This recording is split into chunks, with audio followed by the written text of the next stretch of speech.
Lumantad at nagsumbong sa ABS-CBN ang ilang tao na ginagamit umano ang kanilang mga pangalan para sa mga posisyon sa Pasay City Hall na hindi naman nila itinatrabaho. Ang ilan sa kanila, sumusweldo nga pero kulang naman ang ibinibigay. Ang iba naman wala talagang natatanggap. Narito ang aming eksklusibong ulat. 4 na katao ang nagboluntaryong magpa-interview sa amin at nagsumbong na ginagamit umano ang kanilang mga pangalan bilang legal researcher kuno sa Pasay City Hall pero wala naman daw silang ganong itinatrabaho. Mula po nang maupo si Mayor Calixto sa pwesto, kayo po ay binabayaran na kada buwan bilang isang, ayon sa papel, legal researcher. Opo. Pero kayo po ba ay talagang legal researcher? Hindi po. Hindi kayo nagtatrabaho bilang legal researcher? Hindi po. Magkano po ang binabayad sa inyo kada buwan? 2,000 po. 2,000 pesos? Opo. Ano po ang inyong inirereklamo ngayon? Nung makita ko itong papel na 10,000, medyo nagdamdam ho ako sapagkat bakit ganun? Tumatanggap din kayo ng legal researcher na sweldo kada buwan. Magkano? 500 po. 500 pesos. Opo. Pero sa konsehal? Opo. Natagpuan ko po na 10,000 ang sinasahab ng legal researcher. 10,000. Pangalan ho ninyo ang nakasulat dito? Opo. Pero pirma ho ba ninyo itong nandito? Hindi po. Sa mga papeles na nakuha ng ABS-CBN ay malinaw na nakalista ang maraming nakatala na umano'y legal researcher na tig 10,000 piso kada buwan ang sinusweldo. At sa ilang mga pangalan na itinukoy sa amin, hindi daw nila mga tunay na pirma ang mga nakalagda sa mga dokumentong pirmado ng dating OIC ng Accounting Office na si Lourdes Rivera at mismong si Mayor Tony Calixto ng Pasay City.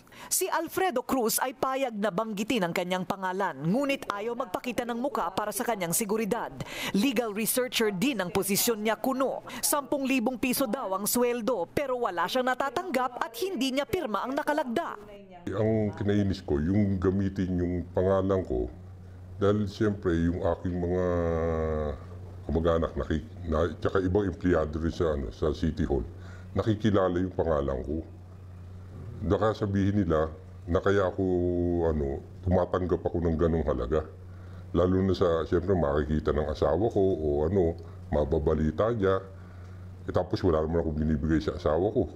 Isang empleyado sa City Hall ang nagsabing katakataka ang biglang pagdagdag ng dami ng mga tinatawag na legal researcher sa Pasay para sa mayor at sa mga konsehal mula nang maupo si Mayor Tony Calixto.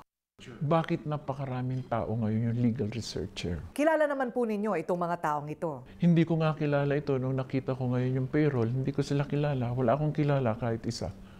Kasi once na you receive money from the government, kailangan you must be there. Yun ang doon. Yung warm bodies nyo dapat nandoon under the Civil Service Law and Regulation.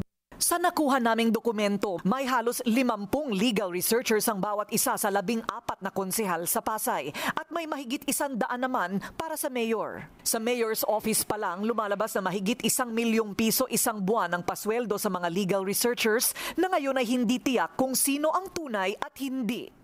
Masyadong anomalous yun dahil ang mayor ay executive of the town. Hindi siya gumagawa ng batas. Nag-execute lang ng batas yan or city ordinance na pinapasa ng mga councilors. So, kung ang legislative legal researcher mo ay mga 5 lang o 10, pwede mo pang i-justify yon. Pwede nilang pailan yung mayor, nag-approve ng voucher. Lahat ng nakapirma sa voucher, liable. Nagpunta kami sa Pasay City Hall ngunit bigo na makausap ang mga signatory sa payroll disbursement. Ito lang ang sinabi ng legal counsel ng City Hall na ipinakausap sa amin. Sa volume ng documents na dumadaan sa city naman, hindi naman pwedeng i-verify ni Mayor personally every single transaction.